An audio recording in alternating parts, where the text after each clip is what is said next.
Welcome to the State Department. Happy Friday. I just have, what did you say? I said yay. Yay.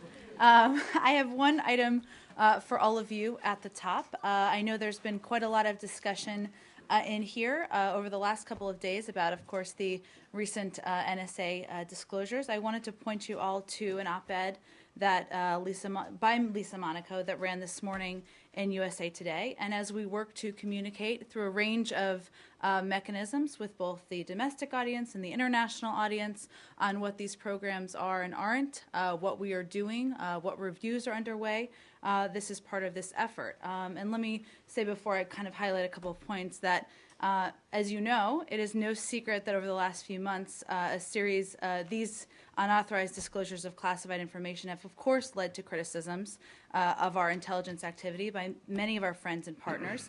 It's created significant challenges in our relationships with some of our partners and has been, of course, a public distraction, as you even saw over the last couple of days. But in our effort to communicate, I just wanted to highlight a couple of points. One is no one disputes the need for careful, thorough intelligence gathering. It's not a secret that we collect information about what is happening around the world to help protect our citizens, our allies, and our homeland. So does every intelligence service in the world. There are conversations that have been ongoing with a range of partners around the world about these activities, including over the past week or so. Our capabilities, while our capabilities are unmatched, the U.S. government is not operating unrestrained. All three branches of government play a role in overseeing our intelligence activities. And though we collect the same sort of intelligence as all nations, our intelligence community has more restrictions and oversight than any other country in history. What are we doing moving forward? This is a good question, an important question, and one that was addressed by this op-ed. As many of you know, because you've reported on it, but many people in the public don't know. The President has directed the government to review our surveillance capabilities, including with respect to our foreign partners. We want to ensure we're collecting information because we need it and not just because we can. And there's also been a review group, the President's Review Group on Intelligence and Communications Technology, created to provide recommendations on these issues. And the Privacy and Civil Liberties Oversight Board is reviewing our counterterrorism efforts to ensure that privacy and civil liberties are appropriately protected as well. As you also know, this review we expect to conclude by the end of the year. Finally, going forward, we will, of course, continue to gather the information we need to keep ourselves and our allies safe. We, of course, will factor in the views of our friends and partners as we have those discussions with them, and we'll continue to balance our security needs with privacy concerns. We fully expect, and I know this is another question that's come up, of course, that more allegations will surface given the quantity of classified information leaked by Mr. Snowden. But I want to set the precedent, or set the point, I guess, from here today, that we have no plans to lay out our tactics or further specific details from here. We're not going to confirm or deny every report. And we feel, as you've heard us say a couple of times, that the best place to have these conversations is with our allies, with our diplomatic partners. Those will continue, and we'll address pieces as they come. So with that, let me turn it over to you, Matt. All right. Well, thank you for starting out with that, because that was what I was going to start out with as well. I don't think that anyone disputes that the United States, or any other country for that matter, has the right, and in fact the obligation to conduct intelligence operations to protect their citizens. But what I think the problem is that it appears as though, although you say this is not the government is not operating unrestrained, it appears as though it may be, and that some of the information gathered does not directly relate to intelligence and has been used by U.S. officials at the United Nations and elsewhere to get an unfair, well, one might say unfair, but to get an upper hand in negotiations with friends and potentially rivals. I don't think, again, anyone disputes the fact that the United States is going to act in its own best interest, but let's face it, if the UN or negotiations on trade treaties or anything like that were a casino, you guys would get tossed out for cheating. And that, I think, is the concern from people. So can you say from here how it is exactly that gathering intelligence on the phone calls of foreign leaders, their emails, particularly when they're allies, keeps America safe, keeps America and its allies safe, and isn't just a way for you to have the upper hand in any kind of international conversation? I'm not going to, as I'm sure will come as no surprise, and as I previewed a bit, outline the reasons or outline the processes. But what is important here, and maybe I can give a little bit more here on the review and what the review is doing, that is underway. It's a high-level group of outside experts who will review our intelligence and communications technologies. Obviously, we wouldn't be doing that if that wasn't something that the president and the teams felt was essential to evaluate all of these programs. What's being gathered, what is it used for, et cetera. They will consider as part of this how we can maintain the public's trust, how the surveillance impacts our foreign policy, particularly in an age when more and more information is becoming public. As I mentioned, that review we expect will be concluded by the end of the year, and as we have that review concluded, I'm sure we'll have more to say. Well, I think I would take issue with your idea that you need to maintain the public trust. I think you probably, the administration has lost the public trust, and you need to regain it rather than maintain it. But can you say, when you say, and Ms. Monaco says in her op-ed, that you're not operating unrestrained, and that this government is operating with more restrictions and oversight than any other country in history, is it not the case that those restrictions, or that there have been violations of the restrictions that the FISA court and others have put on your intelligence gathering operations? And is it also not the case that your overseas operations are not restrained by either the courts or the legislative branch? Well, Matt, again, this may be unsatisfying to you, but I just would point you to the fact that these programs are being reviewed. They wouldn't be reviewed if we didn't feel there was a need to review them. And as we look through them and look through all the details, we will make evaluations. Well, can you assure people that the restrictions that you're talking about apply overseas to overseas intelligence gathering as they do to domestic? I'd have to look into more specifics on the different restrictions and where they apply, and don't want to speak out of And then turn. domestically, and I realize this isn't your purview, is it not the case that there have been violations, and that the restrictions haven't always been followed? Matt, again, we're reviewing these programs because we think there's a reason to review them. And it's also important to note, as you all know, and I realize you're covering the State Department, but you also cover all these issues as they relate. These programs are not run out of the State Department. They're run out of the intel community.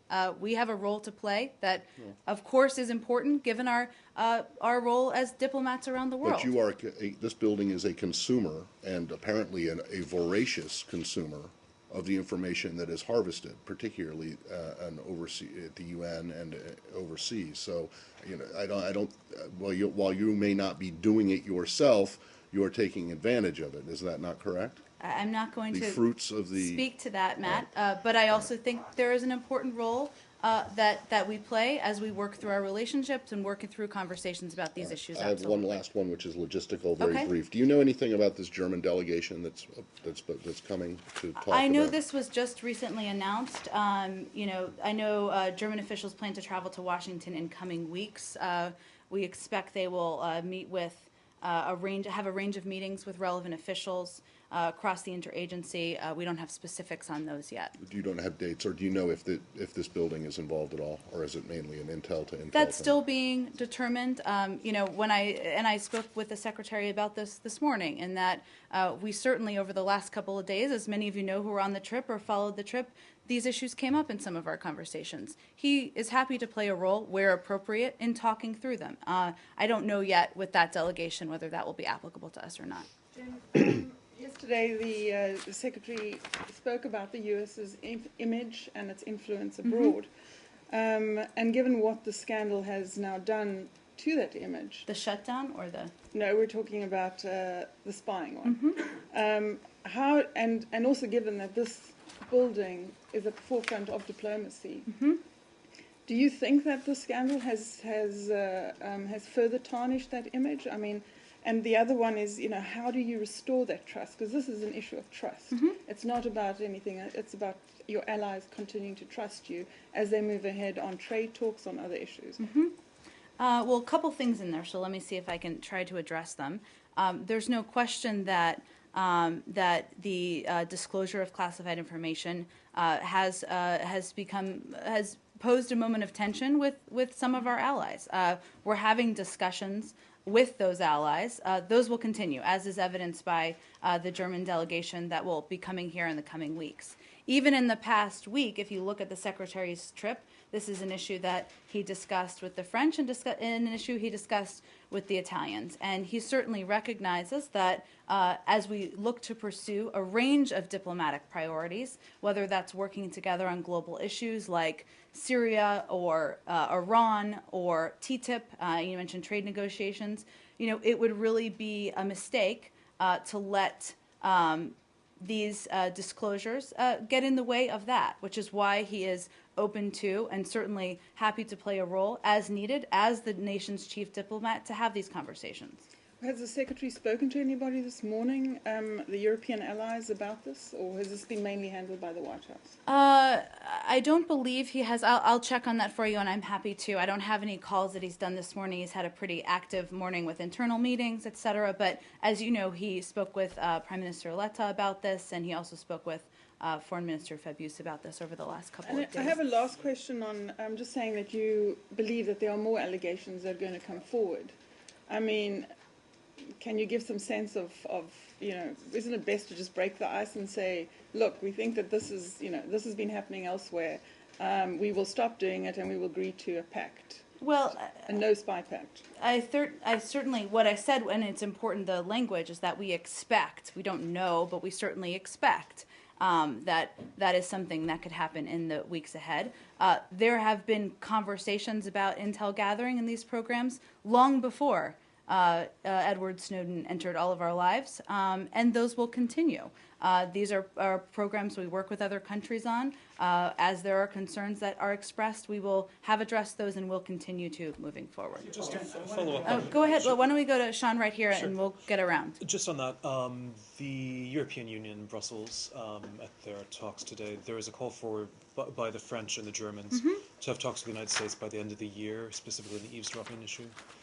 Is that something that the United States is agreeable to, having these talks with the French and the Germans, specifically by the end of the year? This was a new proposal, of course. As I mentioned, the Secretary is open to a range of requests that come about. We are still reviewing it, have not made a decision, but I think as evidenced by the fact that we have invited the Germans to come here, the Secretary has had conversations with the Italians and the French. We've had officials, high-level officials who are not the Secretary of State and not the President, have conversations as well, as evidence of our openness of having them, but I don't have anything specific on that. But is that something that, in general, the State Department or the United States would be conducive to? Well, we certainly are open to having conversations about these issues and addressing concerns as they come. And what I was trying to point to was evidence of the past couple of days and weeks as evidence of that. Quick follow-up to that. Something that Leslie referred to. Okay. In mentioning the surveillance of foreign leaders, she said the word scandal. You agree that this is a scandal? You agree that the surveillance of foreign leaders is in fact a scandal? I don't think I need to put additional words on it, Saeed. I said that this has caused tensions at times, as you all know. This is an issue that has been a public distraction. I think that's how I labeled it, and I'll stick with that. Now, for these foreign leaders to raise concerns or to complain about these things, do they go through diplomatic channels, the embassies, or they can pick up the phone and speak to the President directly or to the Secretary of State? Well, I'd refer you to my old friends at the White House for specifics on that, but the Secretary speaks with his, as you all know from the range of calls he does, with his counterparts around the world frequently. As this issue comes up, he's happy to address it, but ambassadors and other officials within our administration are also often involved in discussions. Now, these alleged surveillance activities, are they different for each different leader, or is it like a standard one yardstick fits all, or a cookie cutter I'm approach? not going to detail that, but conversations about them can range from country to country. with the delegation coming over next week. They were quoted as saying they want to discuss potential legal remedies for EU citizens. And I was wondering, does the U.S. government reject out of hand the idea of paying reparations stemming from such claims? I haven't seen those reports, Lucas. Obviously, we have discussions about concerns and proposals that are put forward, but I don't have anything specific for you on that. And yesterday I had asked asked Marie to get back to me on whether President Obama had been spied on. Is there any follow-up? I would pose that question to the White House, but I don't have anything on that. You're the first person who's asked us that question. Understood. She said she would take it. And I was wondering if you could take it as a take-in. I will check and see if there's anything to tell you on that. Thank you. And finally, just one more. Ben Rhodes said at the Reuters summit that the NSA scandal has had no across-the-board impact and suggests that Brazil was an exception. But given the response from Germany and France, it would seem that this fallout is actually transcontinental. Well, I think what he was referring to is our long-term relationships and the work we do with these countries on a range of other issues, which is something I touched on a little bit. And it's an important point in that it would be a mistake for discussions over disclosures and concerns about intel gathering from other countries to distract from or take away from work we're doing on other very important issues. And even in the last couple of days, while this did certainly come up, as we said publicly with the Italians and the French, the conversations and the meetings were focused on many other issues that we work together on. Would you agree with Mr. Rhodes that Brazil is the exception? I think the public comments that have been made and the steps that have been taken by the Brazilians is perhaps evidence of that. But again, we work case by case with each country. I just ask to follow up on that. You've been, I understand your anxiety about commenting on the allegations themselves, but you've been very open about the diplomatic back and forth. Well, that's the role the State Department absolutely. plays. And in that light, I mean, we know that the German Chancellor has been in touch this week, and the French President has. Have any of the other 35 world leaders that we wrote about yesterday specifically asked whether they've been spied on, to your knowledge? I don't have anything specific on that. I mean, the conversations that I've mentioned are ones we've talked about a bit, but are ones the Secretary has had. Obviously, there are a range of officials in the government in touch with a range of officials overseas. So beyond the Secretary's conversations, I don't have anything for you. But as well as, I mean, those have been general conversations, but there are specific concerns about leaders being spied upon. And you have accepted that the Germans have made that question. I wonder, do we take from that your silence on others that they haven't been asking that question, or can you just not say? I just don't have anything more for you on it. And just one quick follow-up on a point that was raised a minute ago about the sort of possible repercussions. As well as calling for talks, the French and Germans today have said they want to review their cooperation with the US on intelligence matters. Can you talk a little bit about your concerns about that, whether there is a danger that this will reduce your ability to act on sort of more pure counterterrorism matters? Well, I would say first that, we are happy to have those conversations and listen to and hear from our partners around the world as they express their concerns. We cooperate with those countries and many other countries on counterterrorism operations, and we expect and are hopeful that that will continue. Change topic? No. Yeah, Margaret? Jen, I mean, more broadly here, the extension of this story, you said, you wouldn't be surprised if further questions come forward and further reports. And in some ways, it's the drip nature of this information that is making this a continued story that is building and building. It becomes this death of a thousand cuts scenario. So is there the thought within this building to have proactive communication in country, perhaps with some of the other ambassadors, so that they can communicate with the countries that they're in rather than waiting to be demarched after something appears in a newspaper report? Well, to be clear, it's not as if we here have a communications plan in our clutches for how information may or may not be allegations may or may not be leaked moving forward. But it is important to note that there have been ongoing conversations long before this about programs on intel gathering and others with a range of countries, and those will continue.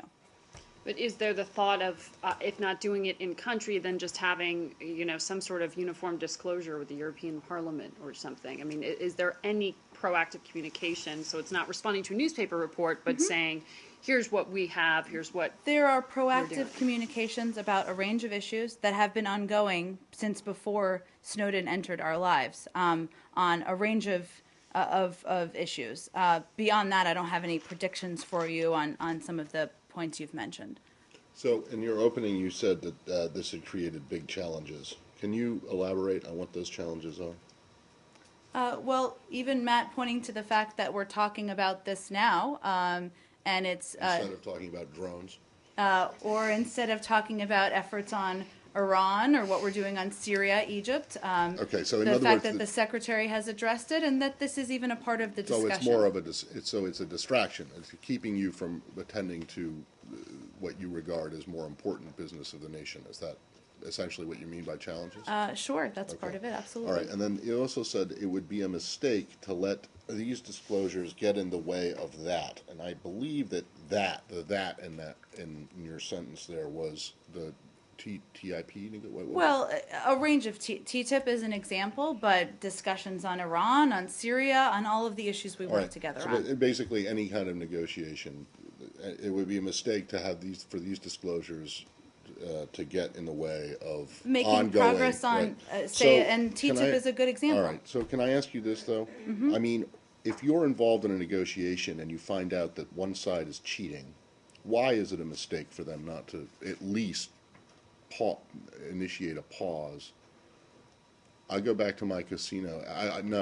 Here's something better. I mean, if you're negotiating to buy a house and the person that you're negotiating with, the owner, knows that you have an upper limit that you will go to and that they can extract that much out of you with inside information that they got from monitoring you, why continue to stay in the negotiation? Why is it, I guess the question is, why is it a mistake for other countries, once they have found out that you are operating in a way that they find to be offensive or objectionable, why shouldn't they stop? I wouldn't, as I'm sure you will not be surprised by, validate your description, but I will say that that's why we're having conversations with these countries, why we've invited the Germans to have meetings here through the interagency. And the point is, and TTIP is a good example, that's a trade agreement that will create thousands of jobs here and in Europe. That's very important and would benefit the American people, the people in Europe, create jobs, economic growth. That's something we still think should proceed, and we're open to addressing concerns about this or anything else as well. So you would reject the idea that you have been cheating in negotiations over that or anything else by monitoring conversations of foreign officials? I would reject that description, You yes. would. So then the whole premise of this intelligence operation is to protect from terrorist threats, right? You are not able, I don't think, to assure people that you have been, that the information that you have collected has been limited to only that. Okay, am I correct? Matt, I'm not going to outline what the information was or wasn't used for.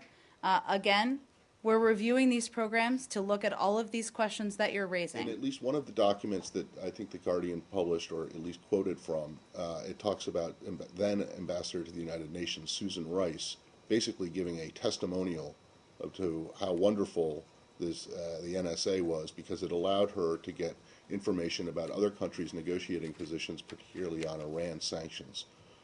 Is that an appropriate use of the intelligence that was harvested from this program? Clearly, we're looking at what information is gathered, what it's used for. There's a review ongoing. Yeah, well, if in the end, is the review designed to make sure that intelligence gathered from these programs is only used to protect against The purpose of the terrorist review is to threats? evaluate how this surveillance impacts our foreign policy, while also striving to protect the security of the American Okay. people, as well as And how do you go about assuring foreign publics, in particular, or foreign governments and foreign leaders, that the information that you get is not being used for anything other than that? Do they just have to take your word for it? Matt, as I said, we're having conversations with a range of partners and allies. Those conversations are private. That's where we feel But the the bottom line negotiations is should that they happen. have to take your word for it, right? I'm not going to Well, if you're outline not- for you what okay. information we're sharing and not during private Well, conversations. Okay, fine, but the bottom line is that they have to they have to trust you, that you are not gonna use this information that's been hoovered up all over the place for anything other than protecting national security and protecting Matt, we against outline the terrorist threats. purposes and what we do and have conversations addressing their concerns. Do we have any more on this topic? You said you were reviewing your capabilities and your technology, but shouldn't you already know that? Well, as you know, Lucas, part of this is that, more information is becoming public, more information is available. This is a system that we've obviously taken a step back, or I should say a process that we've taken a step back, and the president's asked for a review of that. It's not that it's not known, it's a review of what's appropriate and what isn't, and that's part of that process. So this building did not know it was capable of what it had done? That's not what I'm referring to. Obviously, there are a range of activities that the intel community undergoes. Those are under review. That's what that means. I mean, setting aside Germany and Italy and France, for instance, the Spanish Prime Minister has asked the U.S. ambassador for some explanation regarding this. What can an American diplomat say in this case? Like, we were listening to your conversations just for your own sake, for your own good? Or? Again, I think any of those conversations are most appropriate being had, happening, I should say being had, it's not even grammatically correct, happening at the level between our diplomats serving in these posts around the world and the relevant governments. And they would outline for them many of the things I just said about the purposes, the fact that we're undergoing a review, but beyond that, I'm not going to outline what happens in private conversations.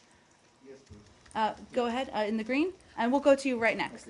So with regards to the 35 world leaders named, can you say that the UK has not been a recipient of this monitoring, and how has that changed the relationship perhaps with these closest allies? I know that the White House, I believe, has addressed this specifically. I'd point you to that. Beyond that, in terms of our conversations with them, I know we've been having ongoing conversations. I don't have anything new for you, though. In the back? You mentioned there is an ongoing review, and the results will be, or let's say the outcome will be at the end of this year. Till that, which is the end of this year, the business is done as usual, which means whatever was surveillance was going on in the same way till the end of the year, till the review is coming out, or it's paused, or it's... I'm not going to go into details on that. Obviously, the review is important. I've talked about that a bit.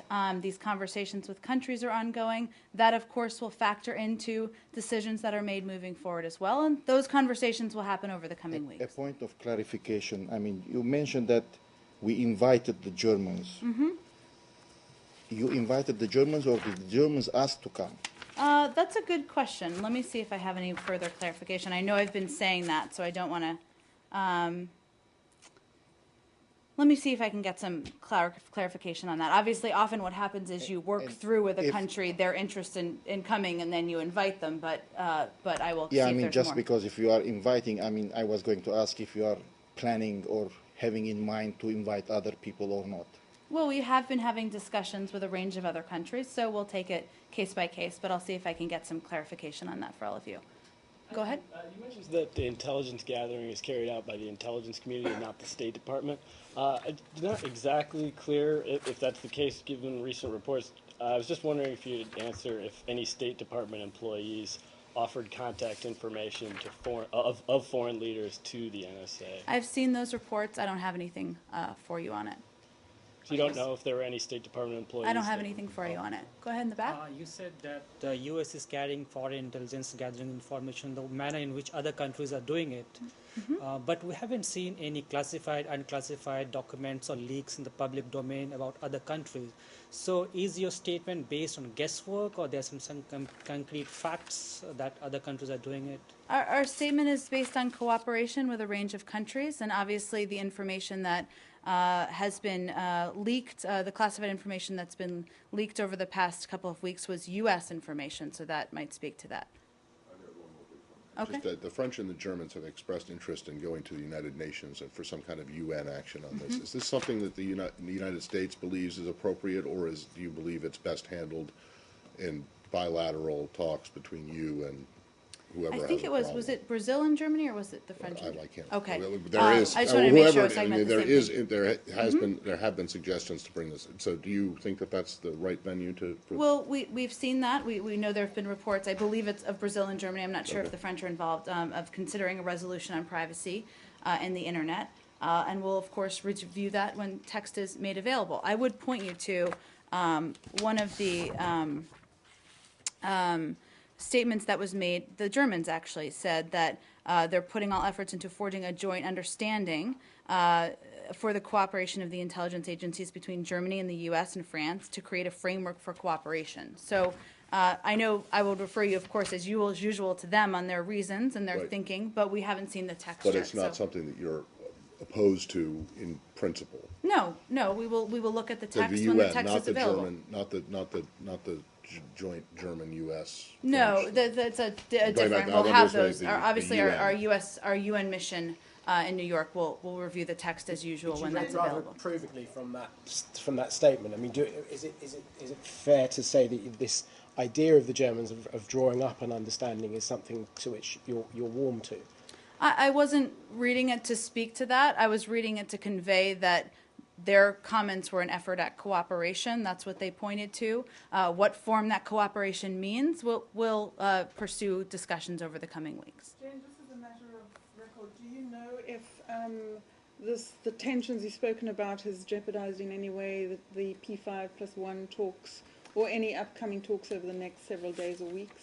Not that I'm Whether aware they of. are- I was making more of a general comment. I'm not sure if there's. So the Europeans haven't said, we're putting a pause on this until it's cleared up. Again, there's a range of conversations going on every day. So but not that I'm aware of. It's just a general point, given all of the work we do with our European partners. Can we do Allie since she hasn't had one yet? A follow-up on that question about Okay. the tension. The characterization of this is just raising tensions. Seems like something that could be something easily papered over, but don't you foresee some lasting damages to this? I mean, what kind of lasting damage do you see as might be a result of these revelations? Well, it's a good question, but the point is we're hopeful it's not. And that's why we're working so hard to have these conversations, to continue to encourage these countries to work with us on the range of issues that we work with them that are so important to making progress globally, and why we have expressed an openness to having them. And that's one of the reasons that the Germans are, of course, coming here in the coming weeks. Can we go to Iraq? Are we? Okay, go ahead. Iraq? One of the issues eclipsed by this discussion. Anyway, could you confirm or deny that Iraq has agreed to renegotiate strategic arrangements that they had with you in view of the uptick of the violence that is taking place right now, such as, perhaps supplying them with drones, or in fact the U.S. using drones to go after terrorist camps? Well, I'm not aware of that, and I have not heard of that, to be honest. We do have an ongoing dialogue with the government of Iraq to help improve its capacity and to address and degrade ISIL's ability. That's true. Those conversations are, of course, ongoing. We consider them an essential partner in the fight against al-Qaeda in Iraq, and that's why we're focused on it. But in terms of renegotiation of anything, I'm not aware of that. The as reason being I'm planned. asking that is this is, of course, Prime Minister Maliki is coming to town next week, and Iraqis are saying or claiming that you have assured them to speed up the process of delivery of F-16 fighter jets, and also to they are looking at they are they're looking positively at the idea of the U.S. perhaps using drones in their fight against terrorism. That's why I'm asking. So has there been anything in that realm, and that in fact Secretary of State Kerry is involved in this process? Again, I know we're working with the White House and preparing for this trip, but I'm not aware of the specifics on the plans at this point along those lines. But we work with Iraq closely. This is another opportunity to do that as the visit. Is it Iraq? No, Afghanistan. Okay, can we go here and then we'll go right to you? Nigeria. The snatching of 2 Americans. I was wondering if you had any update whether the in terms of the U.S. government response or about the condition of the 2 Americans? I don't believe I have much new, but let me just see what I have and see if it offers anything new for you. And I know Marie spoke to this yesterday. It was just days are running into each other. But as I think she said, we are, of course, aware that the 2 U.S. citizens have been kidnapped from a U.S.-flagged vessel. We continue to seek additional information about the incident. We're not going to outline details publicly, in part because our primary concern is the rapid return of these 2 citizens, and we're continuing to coordinate with appropriate parties. But I really don't have any additional public update at this point. Sure. Is there any action that potentially is being planned, contemplated to? We're just not going to speak to our efforts publicly. Jen, the Nigerian Navy has said that they've located the ship. If you have anything on that, great. But more broadly, how frequently are you in touch with the Nigerian Navy? How often are you getting updates from them? The Navy specifically, I can't speak to. We are, of course, in touch on the ground with our Nigerian colleagues through diplomatic channels. Of course, as I stated, we're very focused on returning these 2 individuals' safety, and that's something that our embassy on the ground is working on. Any more in Nigeria? Okay. Afghanistan. Sorry, I almost didn't go to you next. Sorry about that. Afghanistan. I didn't. Ali jumped ahead of you. Okay. Senator Carl Levin has just concluded his week-long trip to Afghanistan, and today he issued a statement saying that U.S. will not give any aid to Afghanistan unless a BSA is signed. Does the State Department agrees with his views? So I have seen his statements, and I would point you, Senator Levin. I would point you, of course, to his office for clarification on what that means, but ultimately Congress has the authority over whether the United States will provide assistance to Afghanistan in the future.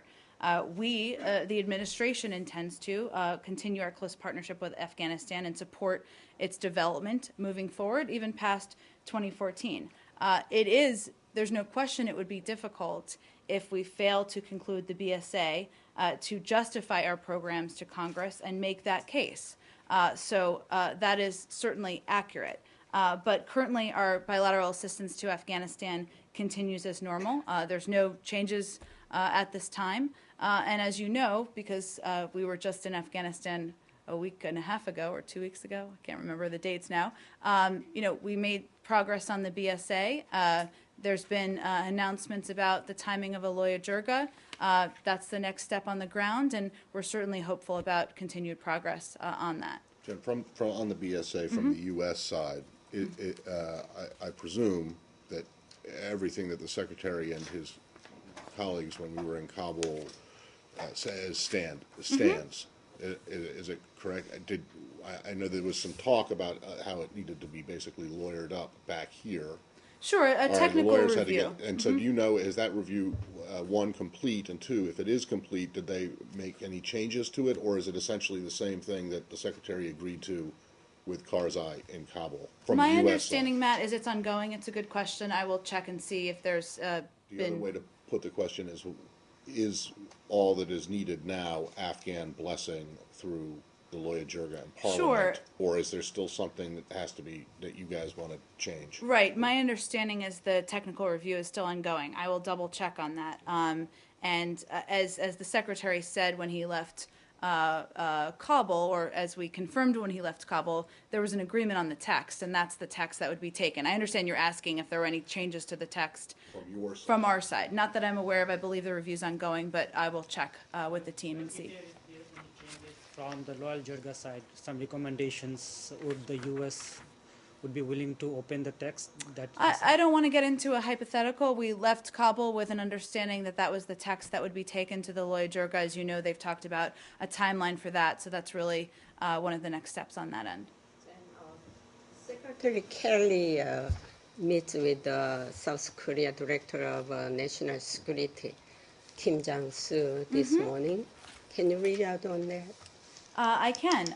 So the Secretary and the South Korean National Security Director, Kim Jong-soo, had a productive exchange on a range of bilateral and regional issues. I should mention Undersecretary Sherman was also part of that meeting. Both sides reaffirmed our intention to coordinate and closely cooperate with respect to our policy approach to North Korea. Do they discuss on North Korean nuclear issues at the meeting and seriously about the six-party talks? They discussed an agreement to continue to cooperate and coordinate. Our position hasn't changed, that the ball is in North Korea's court, so nothing has changed on that front as of this morning. Has there been any progress on the issue of wartime operation control? On several occasions, the South Korean officials expressed their hope that they can postpone the timing of transfer indefinitely until there is no security threats on the Korean Peninsula. Has there been any... I don't have an update on that from here. I believe that he was also meeting with Secretary Hagel today. An update on that would probably be more appropriate to come from the Department of Defense. Just to follow up briefly on that, there was yesterday or the day before, there was a think tank report talking about expansion of tunnel work in North Korea at the testing site. How concerned is the United States with potential expansion of the North Korean nuclear program? Is there a sense that things are actually stepping up with the program? I can't speak to that, as I'm sure is not unexpected in terms of our intelligence and what we're looking at. Obviously, our position hasn't changed in terms of the steps they need to take, but unfortunately I just don't have anything more for you on that. Mr. Kim meeting with the Secretary Hagel today? I believe that you'd have to double check with them, but I believe that he met with him as well today, so they may have an update or a readout for you as well. Then they have more discuss about defense issues. That would make sense, but I would point you to them for any more specific readout. I have to wrap up to do a Twitter Q&A. Tune in. Margaret? Sorry. On the topic of South Korea, does this building view it as positive or hopeful step that North Koreans released 6 prisoners in a surprise decision? I mean, does this signal anything? We, of course, support, as you know, inter-Korean, an improvement and improved inter-Korean relations. Would refer you to the South Koreans for more specifics on this. I know this was just a report as of this morning, I believe. Just quickly, follow-up, Matt asked yesterday about a Kurdish activist, Kerim Yildiz. The ACLU was complaining that allegedly he wasn't receiving a visa out of concern. I know Matt asked about that yesterday. Let me just see if I have. Matt, sorry to disappoint you. No, I already got the bad news earlier. Okay, but for your answer, Sean, as is standard operating procedure, visa records are, of course, confidential. I don't have, unfortunately, any light to shed for you on this specific case. Jen, any reaction to the clashes in North Lebanon that injured and killed more than 50 or 60 people? I have seen those. I don't have anything specific on it for you. Of course, we would condemn any acts of violence and call for calm. I will see if there's more specific that we can get you in terms of a comprehensive comment. Jen, any more from yesterday, my questions pertaining to the State Department's Rewards for Justice program and why the Benghazi suspects are not included? I don't have anything new for you beyond what my colleague said yesterday. Understood. Just wanted to bring something to your attention. Congressman McCall's office is circulating a letter to Secretary Kerry around Capitol Hill today. I was wondering how you would respond. We haven't received the letter yet. I'm sure we will review it as we would any letter from Congress and respond accordingly. Okay. One more quick one, Matt, if you don't mind. Also, we're reporting that at Fox that 3 of the suspects have senior al-Qaeda ties, and if that is the case, why would they not be included on that list? I don't have any more light to shed for you. I know my colleague outlined some details on the program, but beyond that, I don't have anything new for you. Very nebulous details. There you go. I'll let you evaluate. But she did actually, on that, she did say that she would take the question to see if she could answer if there was reason that perhaps these people didn't meet the criteria to be on the list. So if I could restate that request for information. Certainly. Two unrelated, very brief. One, as recently as 2 weeks ago, before the Geneva P5+1 talks, the administration was telling Congress that it thought it would be a good idea not to move immediately with new sanctions on Iran, and at least pending the Iranian presentation in Geneva. I'm wondering if that is still the case, or if the Geneva presentation left you with the impression that maybe it would be good to add more heat to the mix. Well, as we mentioned at the time when Undersecretary Sherman was leaving or returned from Iran, returned from Geneva, we would start having close consultations with Congress, and those have obviously started. And as we have in the past, we have conveyed that any congressional action should be aligned with our negotiating strategy as we move forward. So while we understand that Congress may consider new sanctions, we think this is a time for a pause, as we asked for in the past, to see if negotiations can gain traction. As you know, I think it was reported, and many of you did, there was a meeting with some officials at the White House yesterday. That outreach will continue, and certainly will be a part of that. And we feel that it's important that any new proposals take into account the progress we're making diplomatically and leave open the flexibility. There's always time for sanctions in the future as needed, but this is an ask we're making to Congress All now. right, so it's your view then that the Iranian proposal is something that can be worked on. It's not something. It's something that you can work with. It's not acceptable as it may be presented now, but it's something that you can work with, and that new sanctions now might hurt. We think, let me say it slightly differently, but hopefully this answers, that the flexibility right now would be helpful in putting a pause on sanctions to see if this process will work out moving forward. We aren't satisfied. Yes, there's more work to be done, but we feel it would be helpful to the process. But it was my understanding that the administration said that one of the main reasons, or maybe the only reason, that Iran agreed to come to the table this time was that the sanctions were so hard. So wouldn't it be logical that once you've got them to the table, adding more pressure would help and would make them more willing to compromise than holding off? Well, it is true, and we still feel firmly that one of the main reasons we're here is because of the pressure of the sanctions. Right. None of those sanctions have been pulled back, as we've discussed. And that's, of course, but our negotiating team, through our national security and working with our national security team, made the decision that this would be helpful in terms of providing some flexibility while we see if these negotiations will move forward. And it's an argument that I guess I understand the argument. I'm not sure that it makes much sense to me, though, because it would seem if you've got them, now it would not be the time to ease the pressure. This seems to be a concession that you're giving to the Iranians before they have presented even an adequate enough proposal for you to consider. Well, Matt, what hasn't changed is that we can always support and work with Congress on putting new sanctions in place. We certainly haven't taken that option off the table. Right, but we're talking about negotiations that are in 10 days. Right. So yeah, but it's a door. The door goes both ways. You could add sanctions, add more pressure to the Iranians to try and get them to concede more at the negotiating table, and then take them away. I just don't understand. It seems to me that you're forfeiting the opportunity to improve on what you have said is the only thing that brought the Iranians to the table in the first place. But apparently you don't agree with that. What I can convey to you is that the evaluation was made that this was the appropriate step in order to see if these negotiations can gain traction. And then wait, I'll ask one, and I'm sure it's going to be a very brief answer. Have you guys finished reviewing the Amnesty International drone report on Pakistan? Still under review. Still under review. 70. So what is it? It's about an hour, a little more than an hour a page for this building of 30,000 people. It's not just reading; it's discussion always, Matt.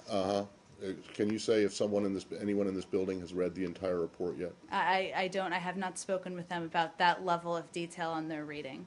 Well, I mean, Will there be a it response seems to it? to seems to me that You've dismissed it as saying we can't respond until we've read it. I mean, I will talk it's a to them serious and allegation. see if Is it there gonna will be. I responded to? understand, and obviously we undergo discussions about reports that come out. I don't have any prediction for you on what we'll say about it at this all right. point. You're aware that some of the people who are mentioned in this report are going to be coming to this Washington next week and will be testifying on the Hill. Do you know if they have any meetings here?